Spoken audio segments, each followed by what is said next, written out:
On est jeudi, tout de suite, place à la chronique Santé et Bien-être de Yasmine El Karouni. Bonjour Yasmine. Bonjour Pape, comment ça va? Ça va très bien. On avait fait une promesse il y a quelques semaines avec Asma Chaoukri, c'était de revenir sur l'écoute active. Qu'est-ce que c'est exactement? Eh bien, on y va, c'est tout de suite et c'est sans plus tarder. Merci pour cet espace, justement.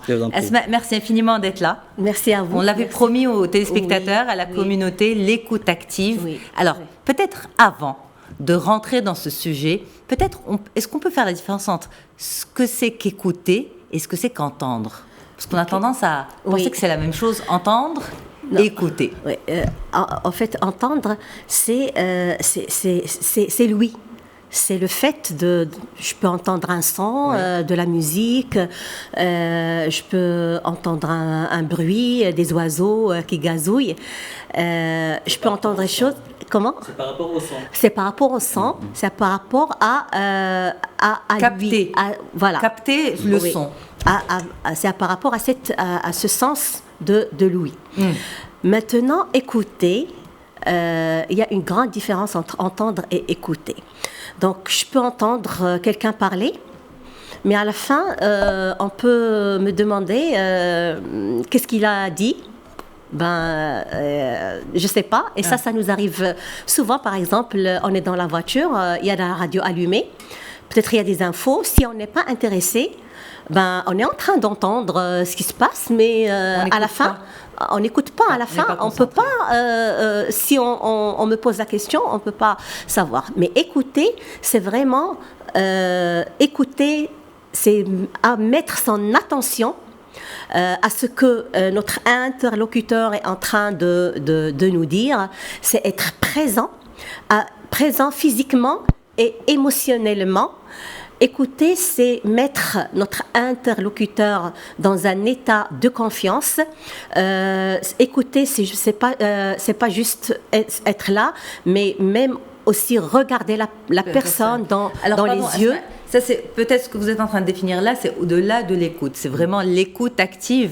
Parce que quand vous êtes, à travers ce que vous êtes en train de définir, je me retrouve aussi dans les interviews de femmes d'aujourd'hui, où je ne suis pas avec les femmes, et où vraiment on met à disposition de ces femmes tous nos sens, tous les sens sont parce que vous êtes là physiquement et émotionnellement avec ces femmes, et vous êtes là pour comprendre ce qu'elles disent, pour leur donner un espace de s'exprimer. Exact. Pas pour répondre, pas pour faire des commentaires, pas pour juger, pas pour... voilà, donc... c'est ça qui compte en fait. C'est ça la différence. Le volet émotionnel aussi. Alors pourquoi l'écoute active est tellement importante dans nos relations et dans notre communication interpersonnelle? Donc, c'est un besoin. Se sentir écouté est un besoin chez l'homme.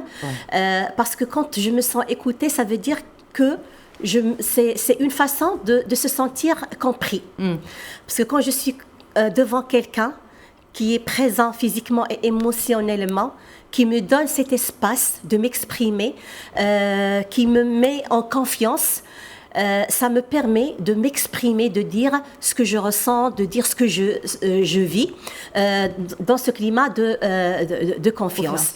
Et donc, quand je suis avec cette personne-là, ça veut dire que je suis en confiance, ça veut dire que j'ai de l'importance. Et ça ne peut qu'avoir ça ne peut qu'être bénéfique pour la relation. Alors, on va mettre le contexte de notre entretien d'aujourd'hui. Je vous écoute activement avec tous mes sens, mais je gère aussi le temps et qui est alloué à l'entretien. Donc, je vous écoute activement, mais aussi intellectuellement. Quand vous dites il faut écouter les gens émotionnellement, c'est ça l'écoute active. Les gens, peut-être nos téléspectateurs, ne vont pas très bien comprendre ce que ça veut dire parce que on nous a toujours appris à écouter avec nos oreilles. On entend, on écoute avec l'oreille.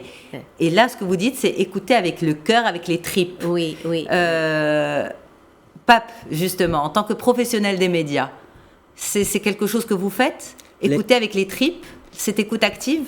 Écouter avec les tripes, je ne dirais pas ça parce qu'il y a une certaine distance à respecter, mais on essaie d'écouter attentivement pour essayer de relancer s'il y a lieu de le faire, s'il y a lieu de faire des Est-ce relances. qu'à partir du moment, Asma, où il y a attentivement, il y a forcément l'émotion derrière? Au fait, quand je dis émotionnellement, c'est pas par rapport à moi, c'est comprendre ce que la personne est en train de vivre. Ce qu'elle dégage comme émotion. C'est qu'elle dégage comme émotion. Et parce que l'empathie, elle fait partie de l'écoute de l'écoute active. Et donc, quand je suis là, écouter activement, ça veut dire que je suis là, je donne de l'espace à mon interlocuteur, je prends des moments de silence. Et je ne vais pas l'interrompre, je ne vais pas le juger, je ne vais pas évaluer ce qu'il est en train de dire. Par contre, je lui montre que j'ai de l'intérêt à ce qu'il dit. Par exemple, en utilisant des petits mots comme oui, je vois, d'accord. Ça, c'est juste pour le rassurer que je suis toujours avec lui. Voilà, je suis toujours là. Et aussi, pour écouter activement, nous avons aussi besoin de comprendre ce que l'autre, ce que l'interlocuteur, il veut nous transmettre comme message. Et c'est là où elle vient l'importance de la reformulation. C'est-à-dire s'assurer. On va passer cette étape, s'assurer qu'on a bien saisi. Qu'on a bien compris ce que l'interlocuteur nous transmet. En quelques mots, vraiment, quelques mots, en quoi l'écoute active, si on prend le contexte professionnel, en quoi l'écoute active peut être bénéfique pour les relations interpersonnelles dans le cadre professionnel? Donc, dans le cadre professionnel, c'est juste que notre interlocuteur, il va se sentir en confiance, il va sentir qu'il a de l'importance et qu'il est compris par ses collègues ou son manager. Forcément ça, par la reformulation. Voilà, la reformulation et aussi la présence. On reformule combien de fois? Supposons tant que j'ai du doute par rapport à ce que mon interlocuteur est en train de me dire, je peux lui demander, reformuler avec mes propres mots ce qu'il a dit. Est-ce que ça te va? Est-ce que c'est ça? Voilà. Est-ce que si j'ai bien compris, c'est ça ce que vous voulez dire? Comme ça, tout le monde est OK. Aligné. Parfait. Asma Chaoukri, merci infiniment. Pape, on vous rend l'antenne. Merci beaucoup. Merci à vous, Yasmine. Comme quoi, parler est un art, écouter en est un autre, mais écouter de manière active. Absolument, et parler de manière proactive. Merci beaucoup.